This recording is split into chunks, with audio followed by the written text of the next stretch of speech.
This episode of the Better 2 podcast is brought to you by Kitty Mystic and DM Needham, author of My Days with the Dark Muse, as well as Love is Worth Waiting For.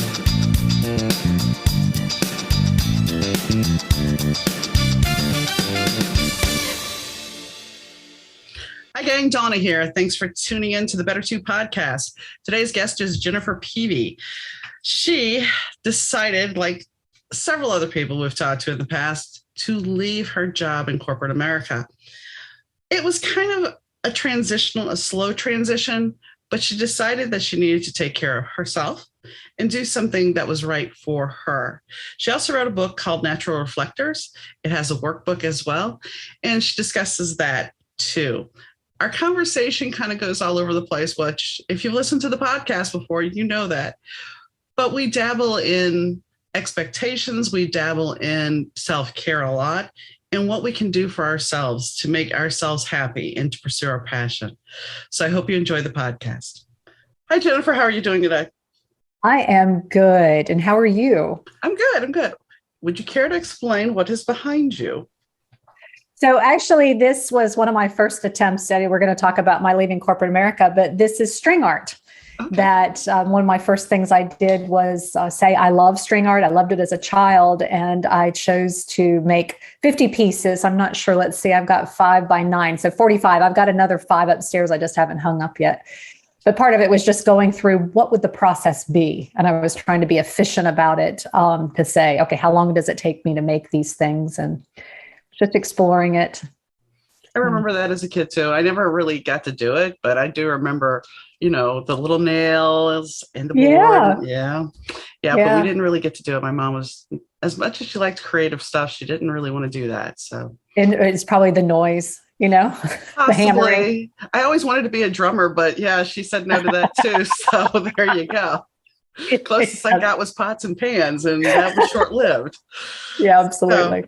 So let's go talk about why you left corporate America. I mean, a lot of people are doing it now. It's not, I don't want to say it's a trend, but I think We're all kind of seeing the value of our own value and how do we fit in. So why did you do it? So it was actually a very slow thing that happened. My first degree was in engineering. My father was an engineer and my mother was a math teacher. So it seemed very logical that I would go in some sort of STEM something. And I did that for probably 19 years, which is far longer than I thought I would be in that position. I received a call from a recruiter to go into innovation. So it was more about the business side, but still part of the technology, but it was almost like being a startup within a company. And I found I liked that I felt like I had more to bring to the table than just the math and science. And I was introduced to industrial design while I was part of that. And that was now about people and how they interacted with things and this empathy thing. And I really enjoyed that. Being the engineer, I'm not the one to be chatty at a party. I will talk to people, as we have an in-depth conversation, but chit chat was not my thing.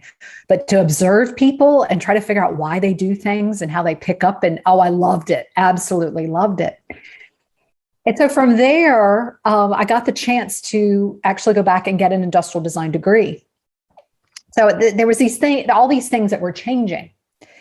While I was in school, management changed at the company I was at. And when I came back, the original plan of my starting a design center within that company was then not such a great idea. And they were more interested in going back to, I wouldn't say traditional, but another thread that was more an MBA view of things.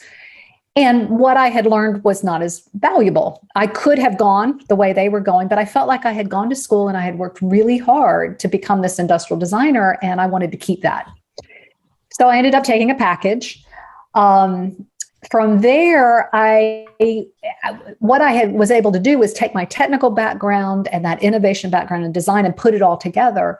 And I went from there and helped out research at the university where I had gotten the industrial design degree and was working on prototyping. How could I take a faculty research project and actually apply it to something? In this case, it was clothing. We were making smart clothing and trying to figure out where people would wear this and how they would do it. The contract was only for a year. And so then I was freelancing on my own. And so that was, it kind of happened over time, but there was this intentional choice of saying I had gone down this creative path And I wanted to be able to continue down that creative path. And it was just a bit different than what corporate wanted. So that's kind of how I left.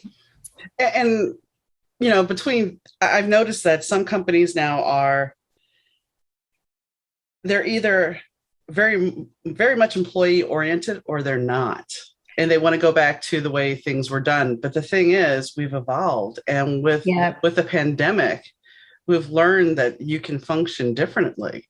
Yep, absolutely. And I think part of it too is even if they are employee focused, a company can still be business focused. They've got to make money. And as a whole, that's the reason everybody has a job. An individual who's growing, like I was going through a lot of personal growth with all of those career changes, it doesn't always fit. And sometimes you do grow to a different place. And I am certain the pandemic gave a lot of people a chance to grow in different ways. I know it did for me, but part of it was I was outside of the system as well. Even those within the system had this opportunity to feel and think differently.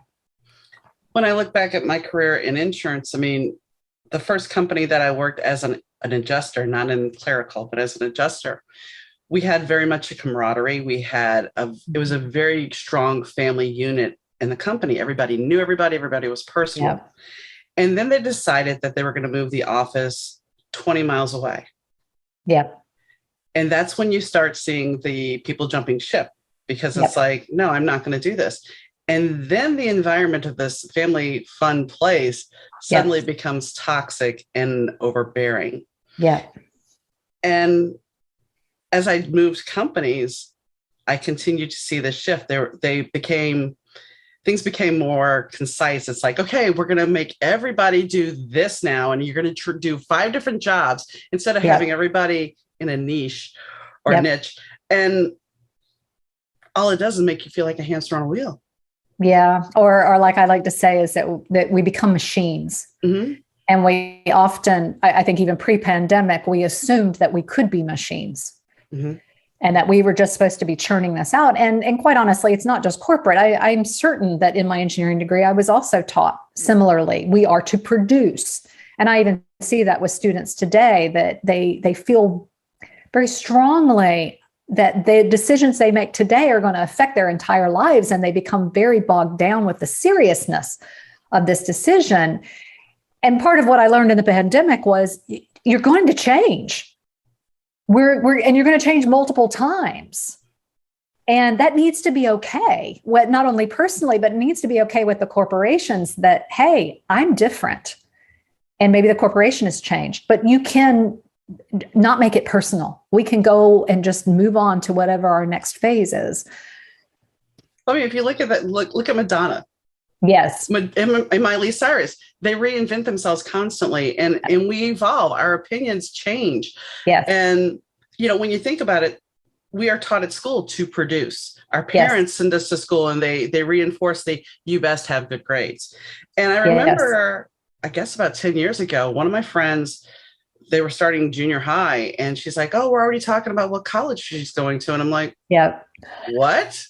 Oh, I know. And that's one of my things about the magnet schools. How do you know that a 5-year-old wants to be STEM or a 5-year-old is going to learn languages? How? I didn't even know at 17.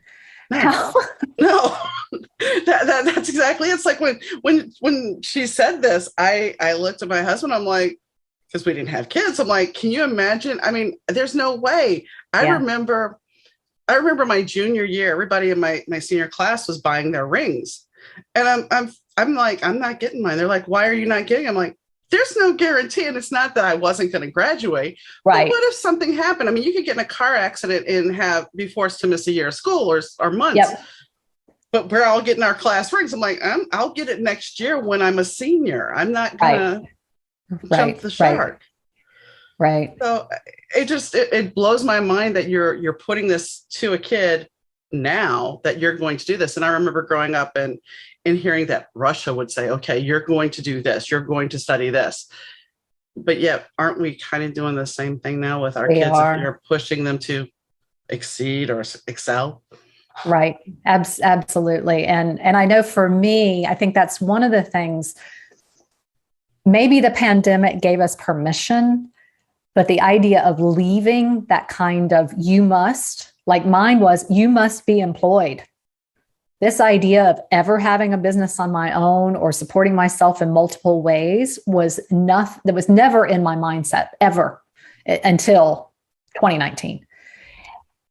And I've gone through a number of emotional roller coasters of panic, this little person inside of me going, no, you're supposed to be employed. It takes a lot to be able to say, I'm going to do something different. You know, a lot of us may be saying, I'm going to leave this particular job, but you're still going to go corporate in another way. And there's nothing wrong with that. But it's interesting what biases sit there, even if we are taking a change, what other biases are layering on top of that we still impose rules on ourselves. And I know nobody was telling me I had to be employed. It was me. It was the little voice inside of my head that was saying, no, you must do it this way. I get it, because I remember thinking, you know, before, I worked in clerical and everything, and I was in a sales job, and I had been in the sales job for three years, and had the opportunity to go into television production, something that I would love to do. So I had the opportunity. It was going to definitely be guaranteed through the summer. And I was going to be in charge of the production in a lot of different ways, which I did. And it was the best summer job ever. I worked my butt off, but it was awesome, you know. And it came down to, in the following October, we were wrapping everything up, and it's like, okay, you have to make a choice. You have to decide whether you want the safety net of a real job, or are you going to go try and become a PA somewhere else? Yeah. And I look back, and I took the safety net. Yeah. I went into hotel, and then I went into insurance as a claims adjuster. And it was just like, all right, I'm set now. I can make a career of this. Yep. So something about security is ingrained in us, that you have to have that security, especially as a woman. Yeah. And it is important. And I remember starting out, that's one reason I did choose engineering at the time. It was a stable, predictable job. Now, the year I graduated was the big year that everybody started these layoffs. I mean, it was a big deal at that time period. But it was because of that security. I knew that I would be able to take care of myself no matter what happened in my future. But there are trade-offs with that.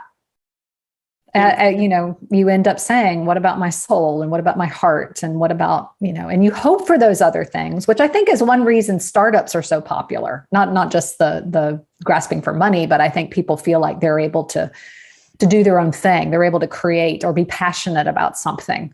Particularly these social entrepreneurs that, you know, if you're going to work this hard, you might as well work that hard for yourself, type of thing, or for what you believe in. Right. And I mean, being passionate about something is very important, because, you know, the one thing that you can talk to people that are in a job 20 years and it's like, I really need to get out of it. I remember being at the intern's job when I finally reached the upper echelon in management. It was just kind of like, all right, I can't do this anymore. I'm done. Right. And I had only been in it like, I think 6 or 7 years. And I had friends that weren't in 20, and I'm just like, I don't know how you do it. I don't know how you do it. So, and I think at a certain point we have to look at what is healthy for us, because we don't look at the toxic stress. We don't look at the mental toll of it. Right. Exactly. And I think part of it is because we are so focused on today or this week or this quarter. It's a very short-term view. And we're just trying to survive, I think, when it comes down to it. One of the things that I found during the pandemic is being able to have a more long-term view, because I did have, the luxury of not being employed. I had this moment where I had to say, what am I going to do? And what do I want to do? What is worth it to me to actually put the effort into it? And then that becomes a longer-term view.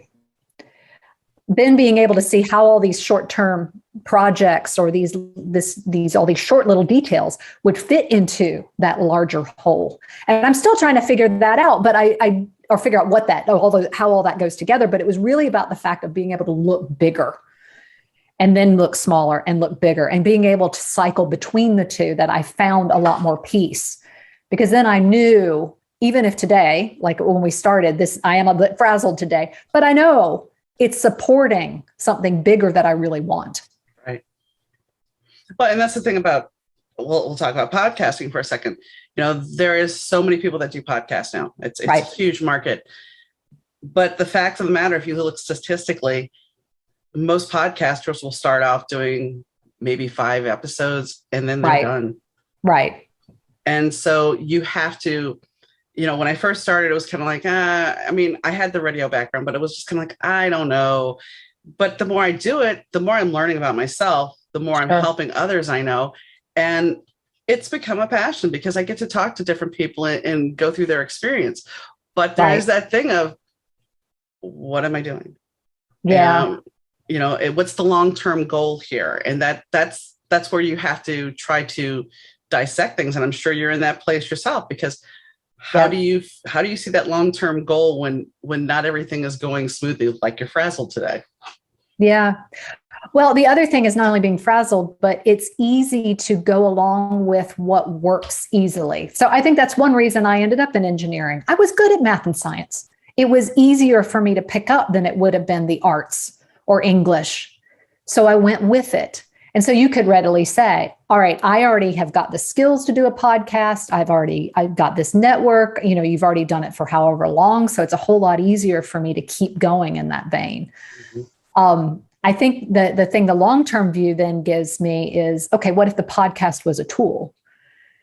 And so what are you passionate about that would allow you to use that tool to go towards it? So it has become a thing for me to look at the small bites and give meaning to the small bites. So in fact, I have just started hosting Airbnb, literally last week. I have my first guest this weekend. And so that's really just the thing. It's just saying, okay, what does it take to host? Before that, it was, what does it take to get it online and get the listing done? Now, what does it take to host? And I can tell you, I had to tear apart a toilet this morning. That's part of the reason I'm frazzled, is the tank was leaking and I pulled it apart and I thought I had the right parts. And of course I don't. That means you have to go back to Lowe's, and that's the reason I'm feeling frazzled, is I have guests coming and I got to get a toilet working, Yeah. But I know that one of my goals is to have a retirement gig. And I want to build it long before I'm in retirement, because I want to get to that point where the skills, like you say, how to do a podcast, the mechanics of it. That's like breathing to you. I want to get to the point with this new thing that it's like breathing. And then therefore I can start directing it to what I'm passionate about. And that might be part of the issue, is that you have to learn things, even when we switch, and that hurdle to having to learn the new things or how to figure it out. That's a big deal, particularly if you're burned out. Yeah. But the one thing is, even if it's intimidating, the process of learning something, the payoff once you succeed in it. Absolutely. I mean, I remember it was a Sunday a couple of years ago. I have no heating background at all. Yeah. And our heater went out.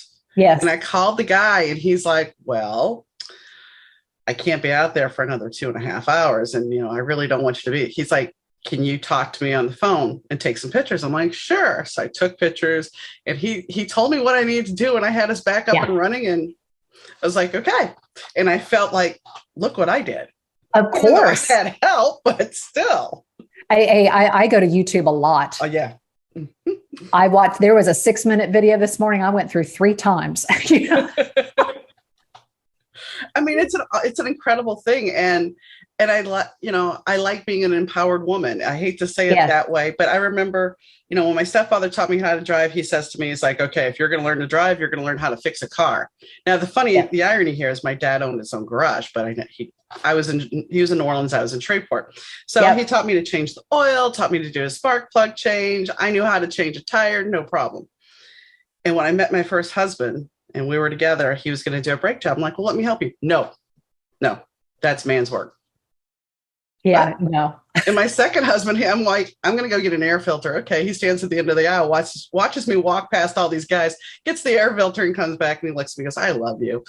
Yes. And that is really, I'm coming to the point, not only with men, but with my job, with my friends, that should be the way it is. Mm-hmm. You are who you are. You go and do it, and they appreciate it. Yeah. Absolutely. you grow by being able to do things for yourself. While it's nice to have, I mean, I wouldn't go changing a tire now because I don't think I could do it. If I was required, I most likely could, but it would not be good for me physically. Yes. But, back in the day, I was in heels and I could do it in the snow. I mean, it sounds like somebody going to school in the snow, but yes, back then it was the empowering thing. I mean, I had moved up here and my friend had a blowout. And so we parked in this old spaghetti warehouse parking lot. I have stuff in the back of the car. So we have to take all the boxes out. Mind you, there's snow and ice everywhere. Yep. And so we're getting the tire out. This guy comes out in a 3-piece suit and his coat, looks at us. He goes, "Oh, you have me blocked in. I'll come back after." Doesn't offer to help or anything. Now I live in a small town. I was getting air in my tire and some guy's like, "Oh, I'll help you with that." I'm like, "Yeah, okay. If you want." Yeah. I can put damsel in distress if you want. Yeah. And I think that is actually a more evolved state. The empowered was one thing to prove to ourselves that we could do it. But the fact of letting somebody help you is then now I can do it. But sure, if you're willing to do it, I'll let you, because it is sometimes easier to have help or to do it together. Mm-hmm. But I think that we were taught also that, nobody else is going to do it as good as I can. They're going to do it the wrong way and I'm just going to have to go back and redo it. So let me do it and not worry about getting help. Yeah. I've spent a lot of time defining good enough, even for myself. Just saying it, maybe it's not so much that what somebody else does, but as I do something, particularly when I want to go through iterations, take this small bite and build it. What I'm doing right now, for example, with the Airbnb is good enough. Now I have all sorts of dreams of other things on how much further I want to take it, but this is good enough to get started. And I actually have to write that down because I will forget, getting lost in the details, that, oh, I want to add shower bombs, and oh, I want a fire pit, and oh, I want an outdoor kitchen. Well, if I wait for all those things, how many times or how many people would I not meet in there? Well, that's exactly it. I mean, when I launched this in January, I had an audio problem. I did the first one with my friend, and then I was like, by March, I still hadn't done it. And I'm like, get off the pot, do it or get off the pot. You need to get it done. Otherwise. So I decided I'll put myself in the hot seat. I'll do it. And then that was it. I just started the momentum because otherwise it was never going to be good enough. And I came to the point where you have to just do it. Yep. Absolutely. Absolutely. One of the things I've also come to is I created a structure so I could make a to-do list like that and say, this needs to be done. But then I also I've defined my good enough. I defined my intent for whatever I'm doing. I get distracted. I go down the road. I'm trying to get it done. At some point, I will stop and I'll look back and say, this is what I intended and this is what my good enough is. And I'll realize I met that 2 weeks ago. I had blown past it and I have gone down that road. And I'm able to celebrate that, or at least I create space, because I was really bad in the past. Prior to 2019, I would just, barrel on through and keep on going and push and push and push. And now I stop and I celebrate that moment. Hey, I accomplished good enough. But what happens is now when I have something that's irritating me or something that is bothering me, I know I have enough trust that I will get to it. I just need to change its priority. If it's bothering me that much, okay, well, then the next time I reflect, I need to bring that up and make that a priority. But I can trust myself that I will get to it. It's just, like I said, where is it in the line? Where is it on the to-do list? And sometimes the other things come up and that has to take priority. Like a toilet. Yeah. Mm-hmm. I think that's the thing. We were taught that you need to focus on one task. You can't deviate from that task until it's done, but sometimes things happen and we have to be more forgiving of ourselves to allow ourselves to go with the flow. Yes. Not just forgiving, but kind. Mm-hmm. And I think that goes back to that voice in my head, is being able to say, hey, you did get XYZ done and I'm proud of you for doing that. And when it becomes time, you will take care of that too. Go ahead. No, I was just saying that's a very nice space to be in, to be kind. It doesn't always happen for me, but I'm very grateful that has become a habit. Do you think that it was your parents that put that voice in your head, or schooling that put that voice in your head that, well, that's not good enough. It could be better. Somewhere in there. I don't know if I could point exactly to it, but yes, it definitely had to come from childhood and my education. And maybe it's something about the media, about things being perfect. Part of it could be engineering, is just, you were always looking for perfect. Part of what I learned when I went to design school was this idea of iterations, that I realized from my engineering background that I assumed I would do everything once. And if you're only going to do things once, yes, it must be perfect, because otherwise it's going to fail or it's going to break, or, whatever it is. But this idea of, I'm going to try something, see if that works, and then I'm going to add to it. That's it's a different way of looking at it. It's a different way of coming up with things. And I know I was never taught that, whether it was home or in elementary school. That was, as you say, you got to get the A. You only get to take the test once. Right. And, for me, if I would have told my mom, well, everybody else got, B's or C's or whatever, I don't care about everybody else. Yeah. Or the other thing is just that idea of there's only one right answer. Yeah. And of course, you find out at some point, hopefully, that there's more than one right answer. Well, it was like math, show your work. Yeah. Well, what if I already had the answer and it's not the exact, I'm going to be discredited because the work is not how you wanted it done. But if it's the same answer. And that's also another way of one right answer. It's not just the answer, it's the how. Mm-hmm. And I think that's part of where we've gotten into. We must be corporate. We must be busy. We must be burnt out. We must wear it as a badge. It's not just the deliverable. It's the how. The last corporate job I was in, one of the badges of honor was having a full calendar. Didn't matter you were getting anything done. It meant you were so important that you had 9 hours of meetings a day. And it wasn't about deliverable. It was about being busy. I had a gentleman who was on the podcast I think the first season now. And he was talking about how he had a meeting. He had been rushed to the hospital. He had diabetes insipidus. And he was rushed to the hospital. And he had a meeting he was supposed to be in. And they basically said, well, are you going to be able to hold the meeting while he's in the ER? Yeah. It's like, no, somebody else is going to have to do this. I mean, yep. Where's the value at? And that's kind of, when I look back, like the hotel job and even that entrance job, you got perks. For Christmas, we'll give you a turkey or a ham. For Thanksgiving, we'll give you guys a turkey. We appreciate you. Now it's like, you got a job. Be happy you got a job. Right. Okay, but what about peace of mind? If your employees are not happy, there's no productivity. Right. And that goes back to, are they objects and machines, or are they human beings? And I think we have forgotten what it is to be a human being. There is a TED talk by Tim Lebrecht, who talks about it's either Cambridge or Oxford. By 2030, they were predicting that 50% of the workforce today would be replaced by some sort of computer, some sort of AI. And he said, as we compete with machines, then what is left for us humans is to create what is beautiful rather than what is efficient. And I hope that is part of what's happening with this pandemic and people leaving. It's not about leaving corporate. It's about doing things beautifully instead of efficiently, and saying, I'm not a machine. I am a human being. And there are things that I can do that are unique.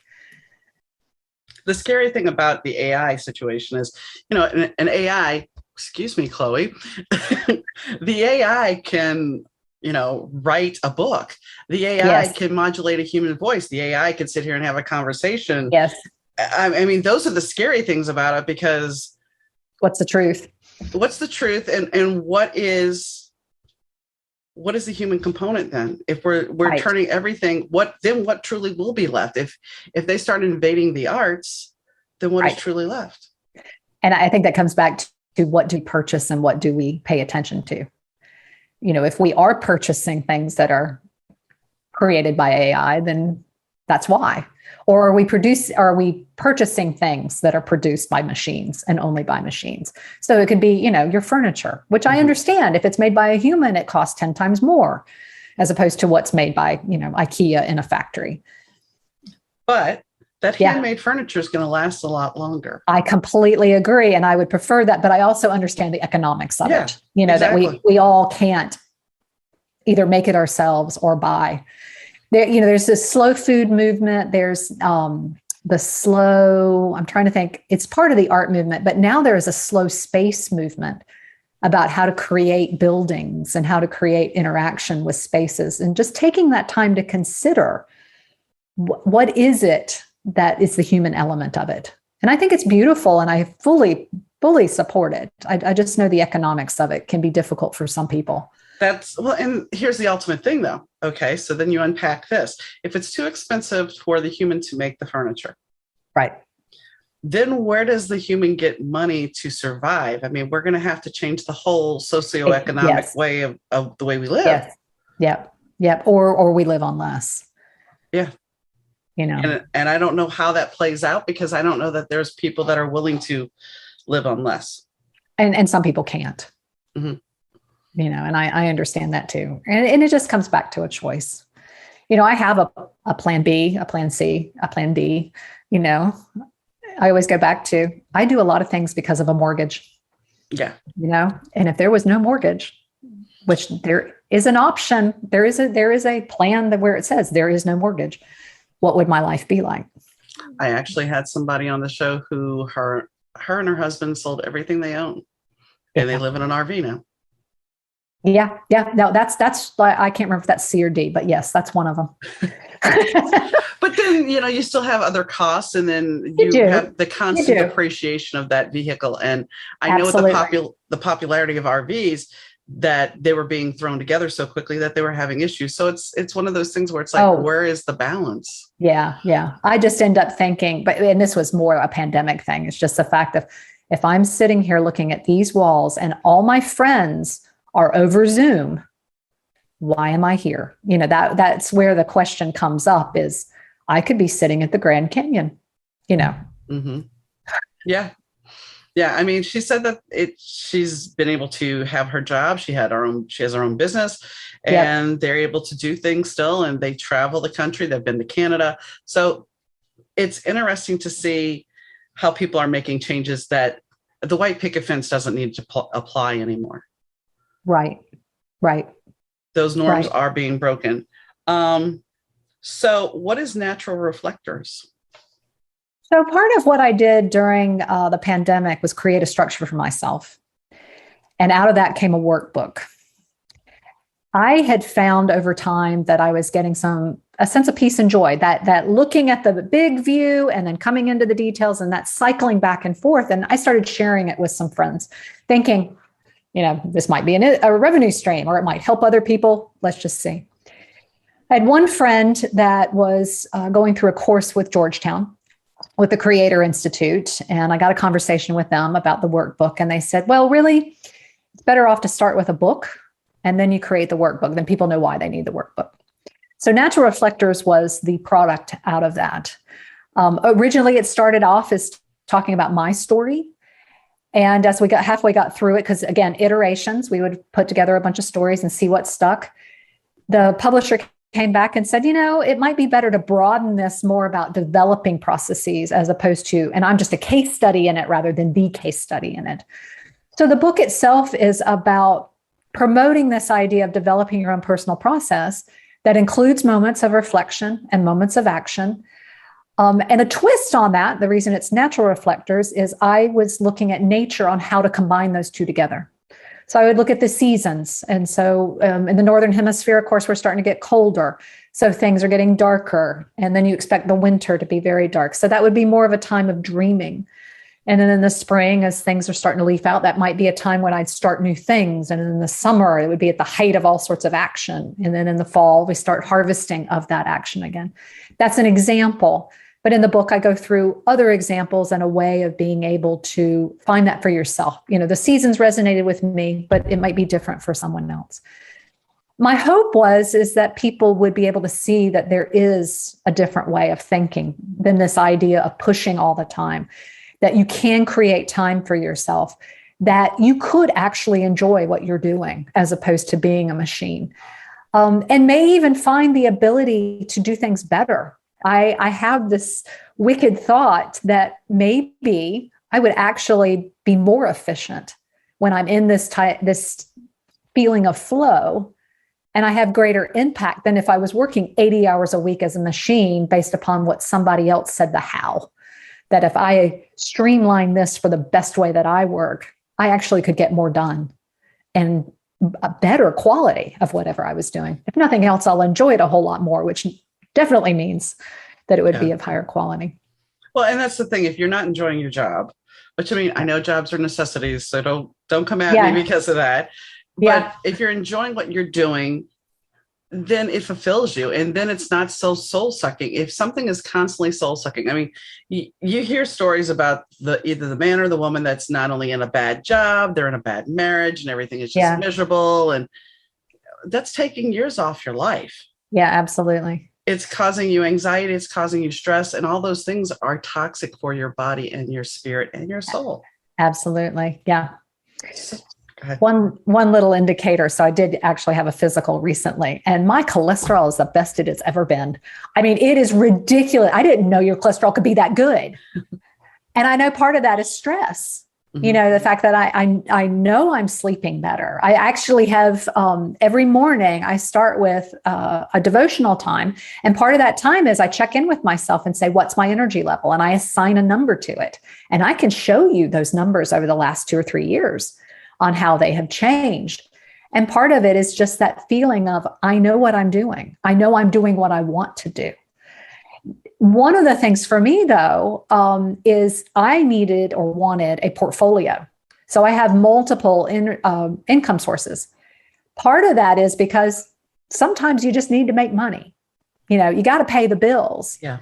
But I completely understand that being 8 hours or 10 hours a day is destructive.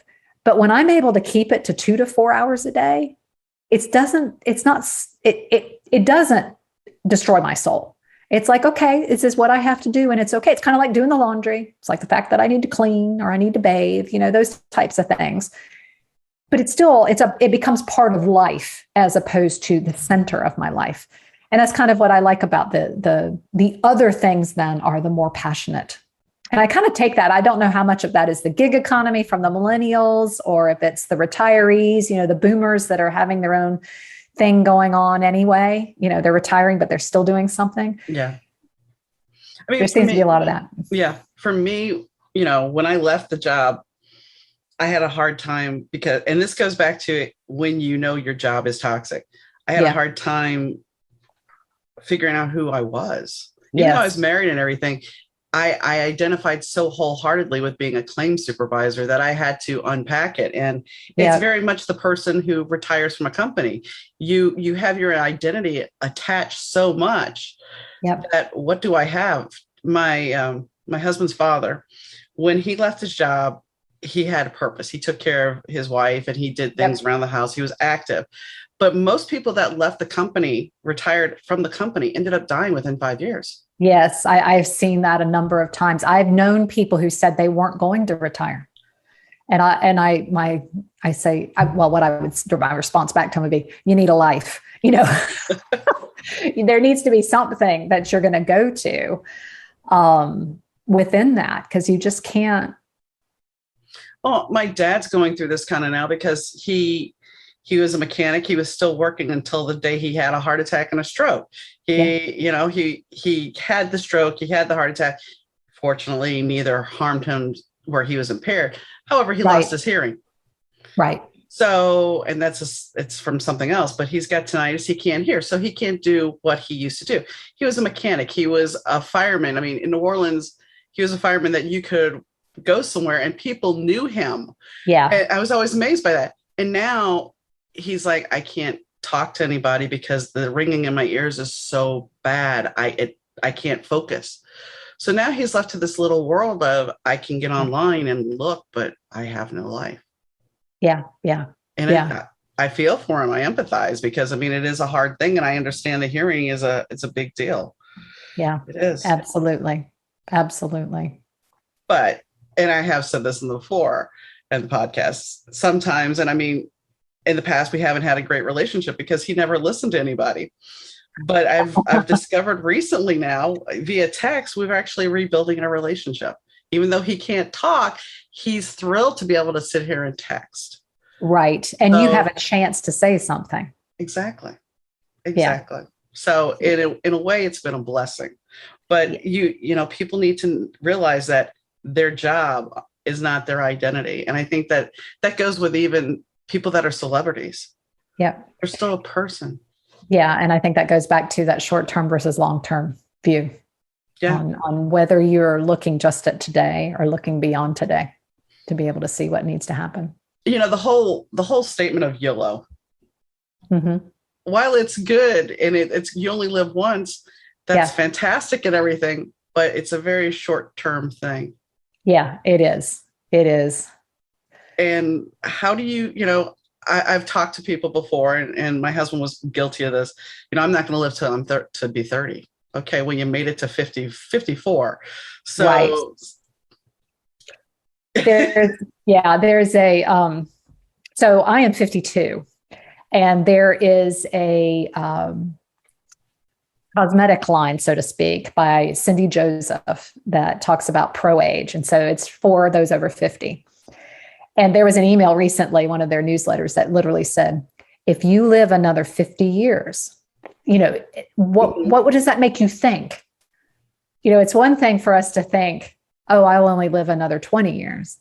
But if you said, I live another 50 years, that mindset is very different on how you would live your life and what you would do and what matters and what doesn't matter. And well, yeah, I mean, I was looking at my mortgage the other day, and it's like, oh, gee, I'll be 80 when it's paid off. Yeah.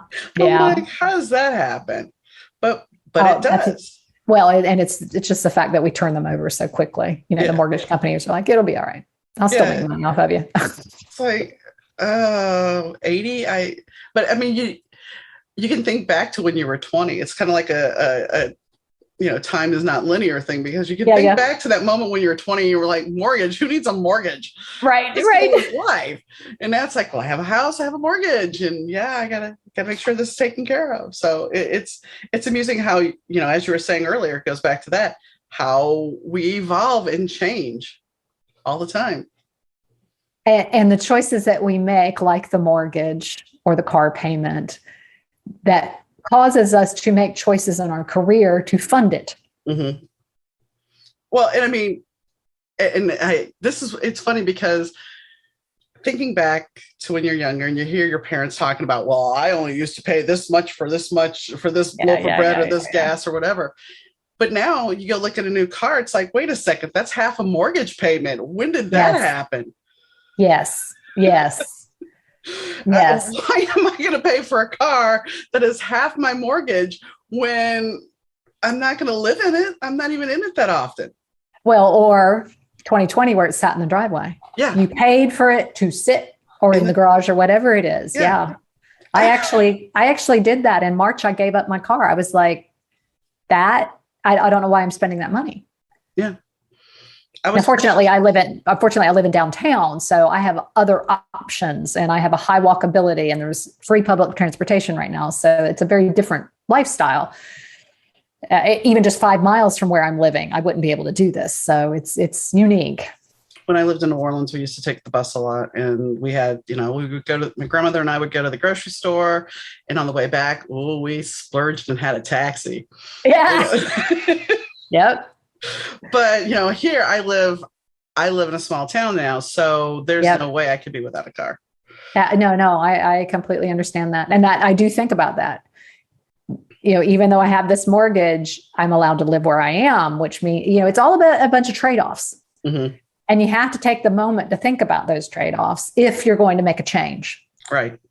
And I even talk about that in the book is to take the time to figure out what you want, where you want to go, and what are you willing to do about it, which it might be This is what I want to keep. This is what I'm willing to let go of. This is what I'm willing to upgrade. And that takes time to think about that. And then you know what you want to do. And I think that's the problem, is we don't spend enough time defining that for ourselves. And then therefore we're just letting the world tell us what to do. And that's, I think, where a lot of the burnout and the unhappiness comes from, is because we haven't sat down and defined what is it we really want. I don't think we're ever taught to. We're not. Think we, I mean, I look back and when I first moved to Chicago, I had come up here. Well, I had lived here for about 8 months. I was in college down in New Orleans and I wasn't happy. And I came up here for a concert and my friend's like, I have an extra bedroom. You can move in. And I'm like, okay. So I walked away from a full ride scholarship at UNO, and because I wasn't happy. So I walked away. I went back. I flew down there, packed up my car and came back up here. And it's like, there wasn't even a full thought of, you realize what you're walking away from. Yeah. I was walking away from things that were toxic and everything else. And it's like, I'm going to come up here. I don't regret it. But what I was about to say, but something told you this is what you wanted. And we could say it's your gut, it's your intuition, or it was whatever. We can have a good laugh because that spring, it was March, I had called a radio station and talked to a psychic, and she's like, I see your career based in Chicago. And I'm like, yeah, right. I'm not going back there. And I had a friend that was in the quarter who used to read, and she read with this deck called the Mother of Peace deck, and it was a round deck. And this card was always tilted sideways. And she kept telling me, you're not doing something you're supposed to be doing. Right. So the day before I left, I went down there because it took me a week to leave. And I went down there and I got a reading, and that card was righted. She goes, you're on the right path now. Nice. I'm like, okay. Nice. So I did. Yeah. I came up here. My dad was just like, what are you doing? My grandmother was mad. It's just like, sorry, folks. I love you guys, but I'm going to go live my life. Yeah, absolutely. Absolutely. I think it's assumed that as a child, because you're being, children are always creative and all over the place, that you will express that.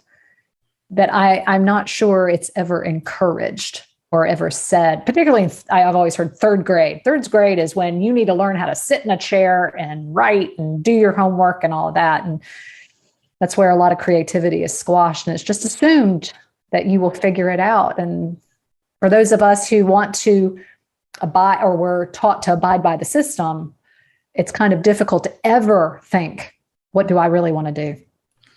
I think for me, my creativity wasn't squashed because there were so many changes. And at a certain point, my parents split when I was 9. Okay. So at that point, it became, they were focused on other aspects of their life. So I got to start parenting myself. And then my creativity flew with, let me take a loose leaf to your paper and make little people in an apartment and tell a whole story there. And let's watch TV shows and insert myself into them. Yes. So my creativity was like, my escape was always there. And that, I guess as toxic as it was sometimes in those situations, it was a benefit because it allowed my mind to create other things. Yeah. Yeah, absolutely. And then to be able to trust your imagination and your gut so that you knew when to go to Chicago. You knew that it was right on how it felt.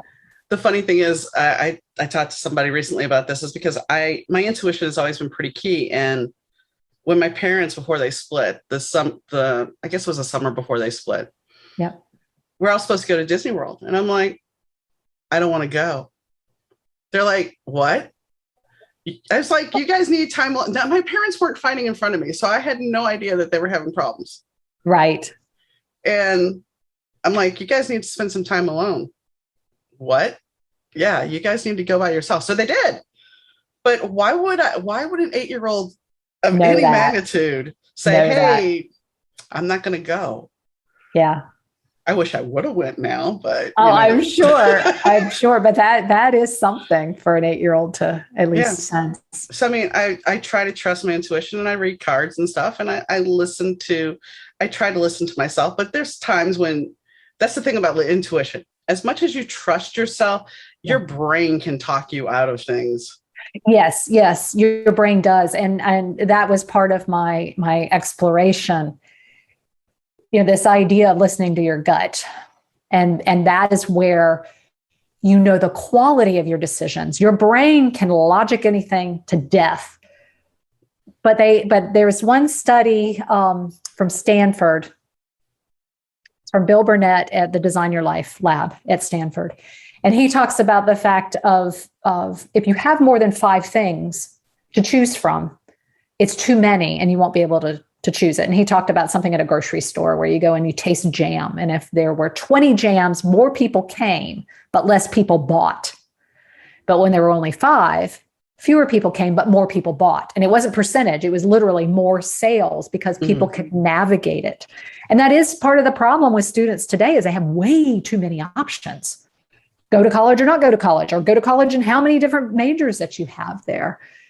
Being able to stop and listen to your body and acknowledge that you have a body as opposed to I'm a machine and this body just carries my computer around. Being able to hear how I feel about the options, whether I even like any of the options in front of me, is a foreign language.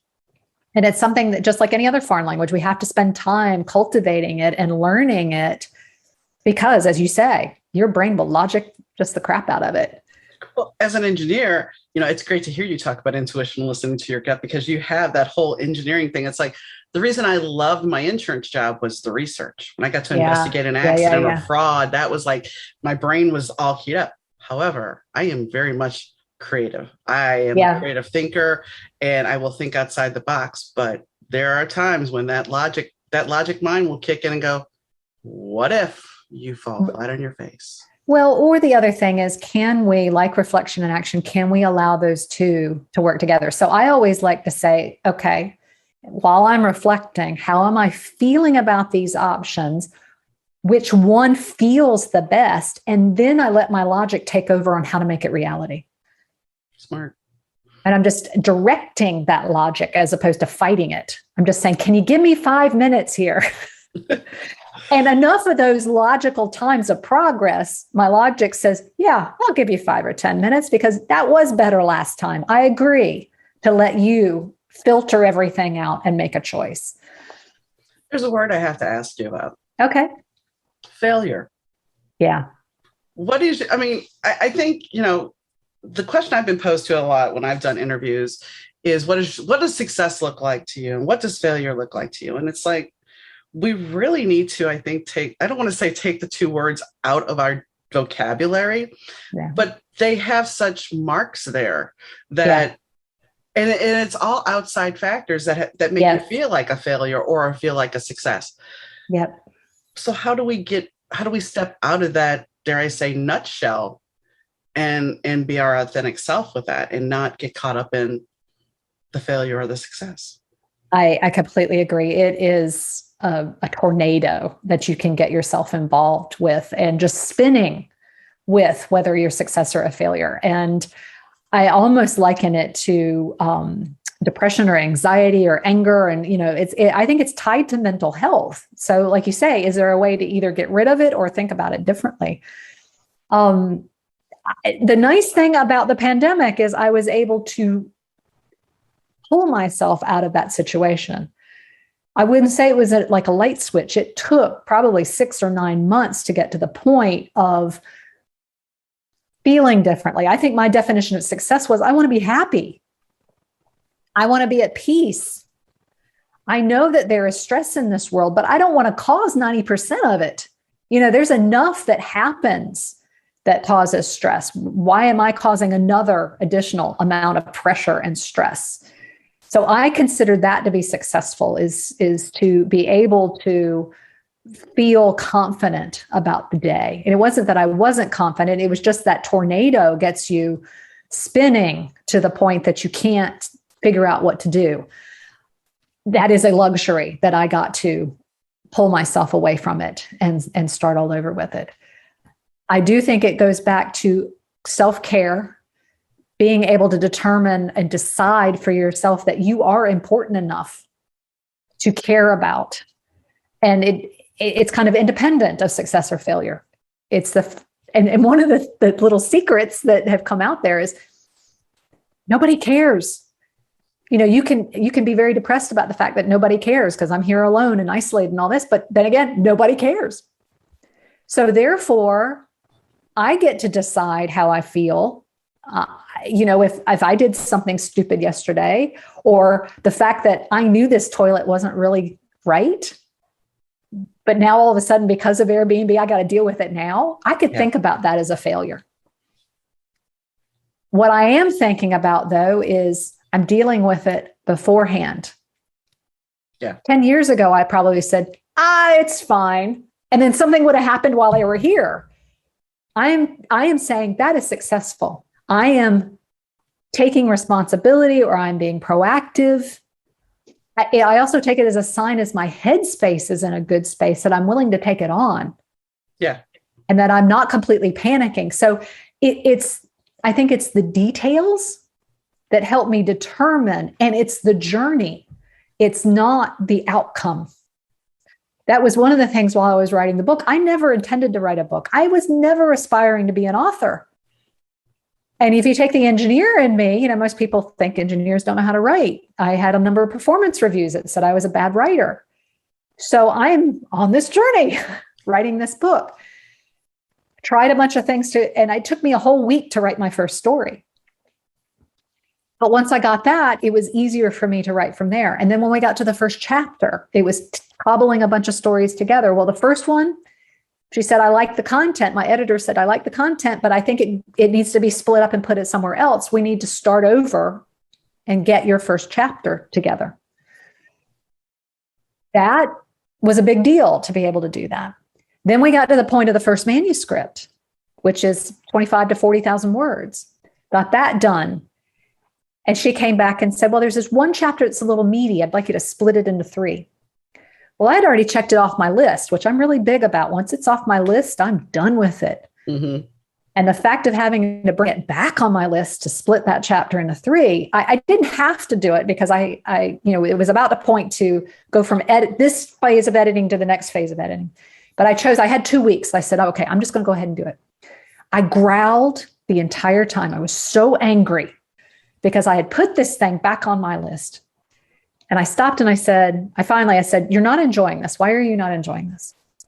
And I've gotten to the point, I ask that question a lot. Why? Why are you feeling this way? Why do you feel like a failure? Why do you feel like a success? Because whatever those things are, that's connected to my energy level, and I want more or less of whatever it is, whatever the answer is.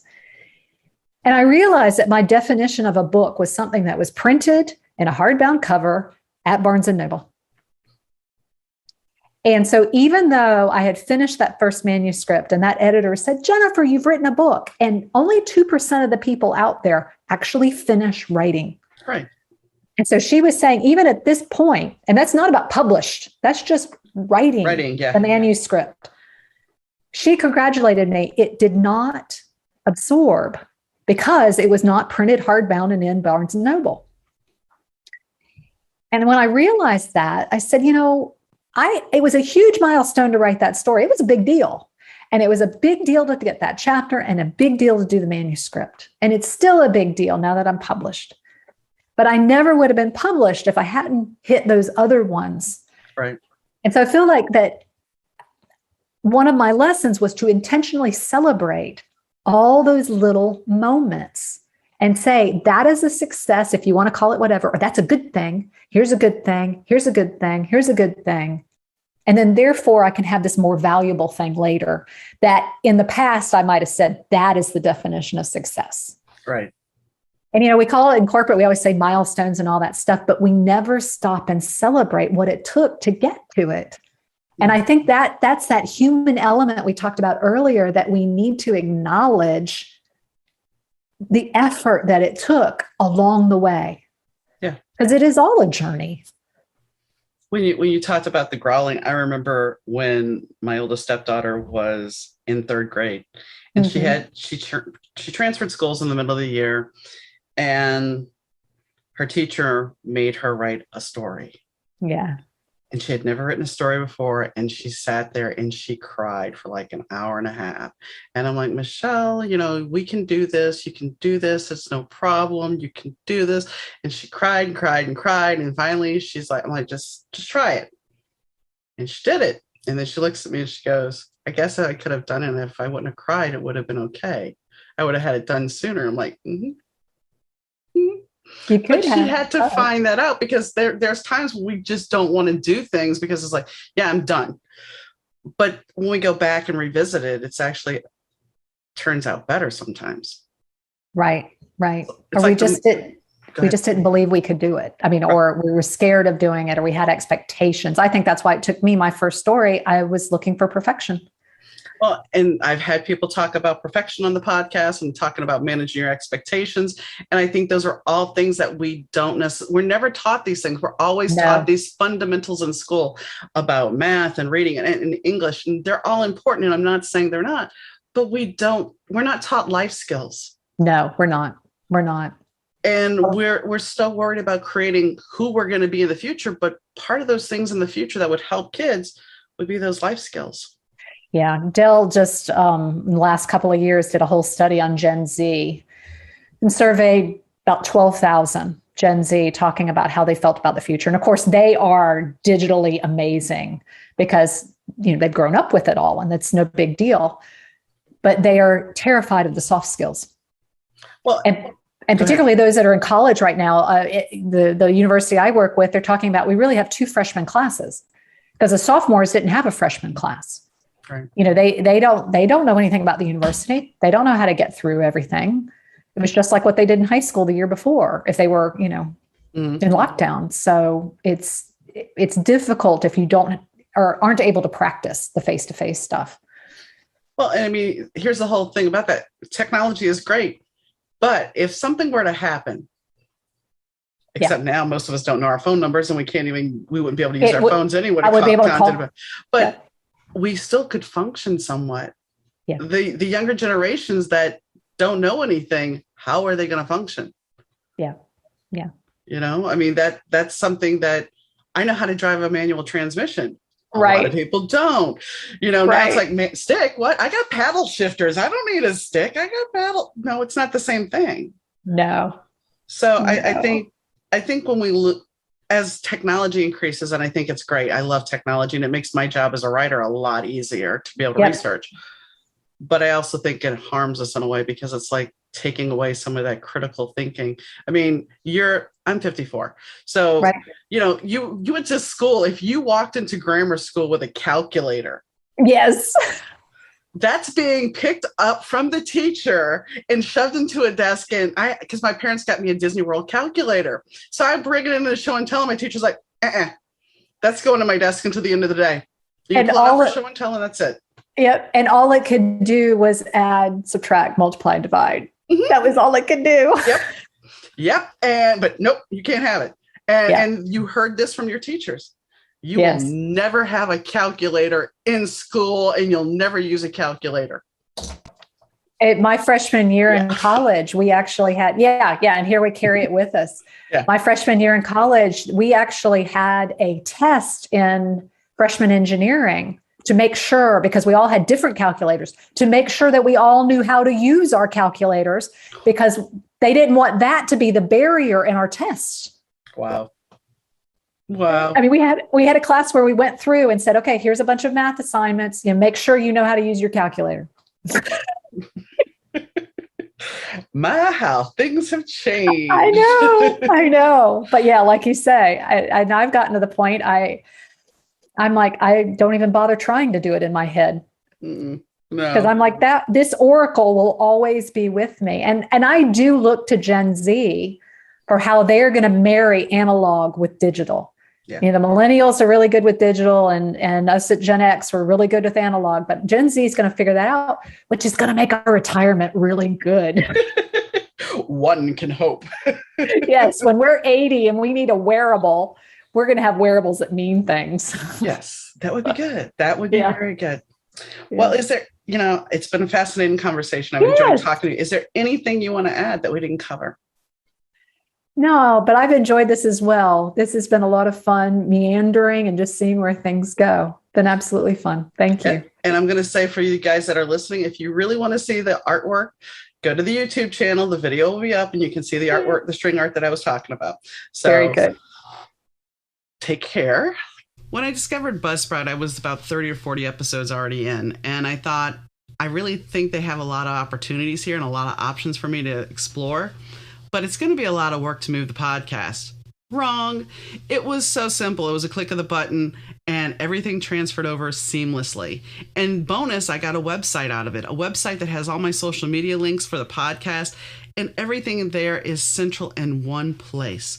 What could be more convenient? I mean, honestly. Then, besides that, a couple of clicks of buttons, and I'm on every major platform. It was simple. And, you know, you want to build your audience. You want to be on every platform you can. And also, the other thing was analytics. The analytics were top of the line. So if you have a podcast already and you want to move it, I would highly recommend doing it with Buzzsprout. And if you're new to the podcasting business, Buzzsprout is the way to go. And right now, if you follow the link in the show notes and tell Buzzsprout we sent you, it'll get you a $20 gift card if you sign up for a paid plan, which helps support our show, and we would greatly appreciate it. The only thing is, remember, before you freak out if you don't get it after you get one paid month, it takes 2 before you get that Amazon gift card. So check Buzzsprout out. I'm sure you would be happy, and let's create something together and come over to Buzzsprout. I enjoyed my conversation with Jennifer. Talking about intuition with an engineer is kind of amusing to me because you think of an engineer as being so critically thinking and not always listening to their gut. So that was a very pleasant surprise. I also like the fact that we kind of dissected success and failure, and we talked about self-care and what we need to do to pursue our passion. And those are kind of important things that all of us can learn from and I think help us have a more fulfilling life. So I hope you enjoy the show. You can follow us, at the better2podcast.com. That's where all the episodes are located, as well as all of our social links. If you want to donate to the podcast, we have a Patreon account, and you can find us that also on the webpage.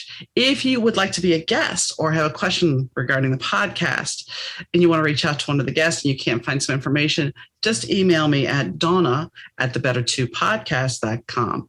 That's DAUNA at better2podcast.com.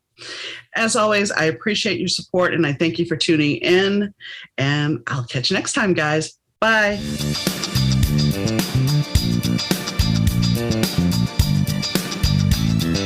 The Better 2 Podcast is mixed, edited, and produced by Rich Side of Third Year Audio Productions.